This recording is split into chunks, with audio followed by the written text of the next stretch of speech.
Le sélectionneur de l'équipe nationale, Nicolas Dupuis, a convoqué 20 joueurs pour le premier round de la double confrontation entre Madagascar et la Côte d'Ivoire, programmée le 27 mars à Abidjan. En plus des cadres de la sélection malgache, les nouvelles recrues annoncées il y a quelques semaines par le coach français, en l'occurrence Alexandra Ramalingom, Hakim Abdallah et Herbastien figurent aussi sur la liste dévoilée ce 29 février à Mamassen. L'on notera l'absence de Divara Koutoir Malal et de Arwas Nandji-Emirat, tandis que William Gros, Ibrahim Dabo, Marco Ilemarch et Pascal Razak-Anadenen font leur retour au sein de cet effectif. Ceux qui ne sont pas pris aujourd'hui et qui étaient là à la CAN ne méritent pas d'être là aujourd'hui. Il faut être clair. Performance que je prends. Il y a Jérémy simplement qui actuellement est blessé, mais je l'ai eu au téléphone et je le convoque parce qu'il est très important dans notre effectif. Numéro 1, Pascal. Numéro 2, Ibrahim Amada. Numéro 3, Marco Ilemarch.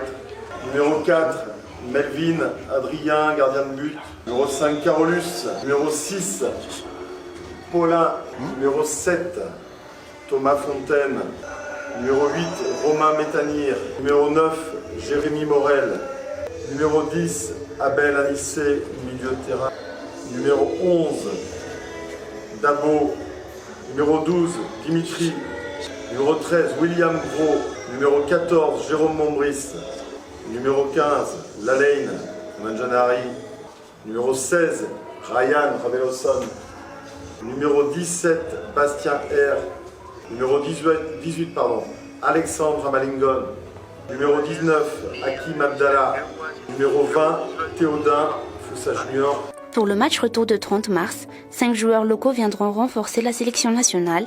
Il s'agit d'Andra Koutenjazak, d'Arnaud Rangien-Antenen, de Jean-Claude Marpé, de Rakut Wasmboula Razak-Anijin et de Safid Rafé-Norsou. Et pour ce deuxième match, on a tenu à rajouter Nina, gardien de but, Arnaud, Ando, Safid, milieu offensif, El Geko et Lolo Foussa, milieu de terrain. Donc, on passe à 25 joueurs pour le second match qui aura lieu peut-être à Tamatave, on verra. Dans le milieu du ballon rond malgache, la liste publiée par le sélectionneur s'inscrit dans la continuité des efforts déjà entrepris par cette sélection pour atteindre son niveau actuel. Cette équipe est à la hauteur des enjeux des rencontres qui l'attendent, estime Titi Rassouanev. D'après ce technicien, le coach garde à l'esprit cette envie de rajeunir son effectif. Les nouvelles recrues apporteront du sang neuf au barré, conclut-il. Le journaliste Raoutou Andjiamanambe, pour sa part, estime que Madagascar, dans son allure actuelle, peut aller très loin. Cette sélection ne cesse de se renforcer, remarque-t-il.